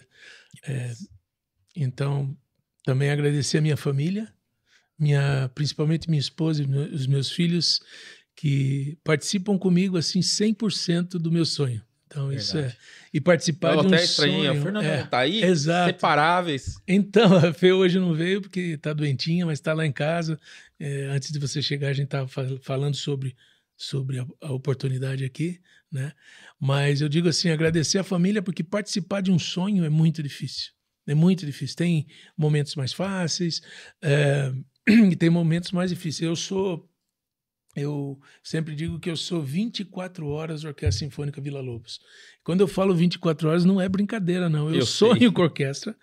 Eu acordo de madrugada desenvolvendo coisas para orquestra, porque o tempo da gente é curto, se você pensar, né? Você fala assim, eu estou há 25 anos com esse trabalho. 25 anos. Mas você começa a subir o primeiro degrau.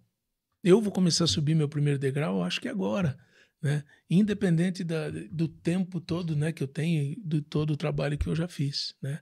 Então, continuando o meu agradecimento, agradecer agora a vocês, que são a nossa nova equipe, né? A Lamídia, agradecer ao Marcelo Narras, que nos uniu. Figuraça. Um abraço, Marcelão. Abraço, Marcelo. Agradecer as meninas da assessoria, né? Que também são muito, muito importantes para a gente, né? Fabi e Nai. Então, isso a gente não pode deixar de agradecer. Agradecer mais uma vez a Deus pela oportunidade e dizer aqui para você, empresário que está me vendo, além dos projetos que a gente tem, de tudo que o Alex mencionou, das possibilidades, todo final de ano a gente quer também deixar alguma coisa para a sociedade. Eu, junto com um amigo meu, o diretor Jô Santana, nós criamos um projeto chamado Natal Solidário. Esse ano o Natal Solidário aumenta um pouquinho o nome, chama Natal Solidário, uma sinfonia para um bem maior, que era um outro projeto que eu tinha, a gente uniu, né? Nós fizemos o ano passado para o Hospital da Cruz Verde e esse ano a gente quer fazer mais coisas. Então, se você aí do outro lado precisar e quiser estar junto com a gente nesse projeto Natal Solidário, a gente pode levar para a sua cidade, para a sua empresa, e o retorno da bilheteria vai para um hospital ou vai para uma entidade que você definir. Uma salva de palmas, é isso aí. Ó, fica aqui o meu abraço para a galera dos Estúdios Houses, toda a equipe, Ju, Renato, obrigado pelo suporte sempre, tá? E a gente se vê no próximo episódio. Eu falei hoje com o maestro Adriano Machado e, cara, espero que esse episódio tenha agregado para vocês o tanto que agregou para minha alma hoje. Estou muito feliz. Obrigado pela sua audiência, pela sua paciência. Até a próxima.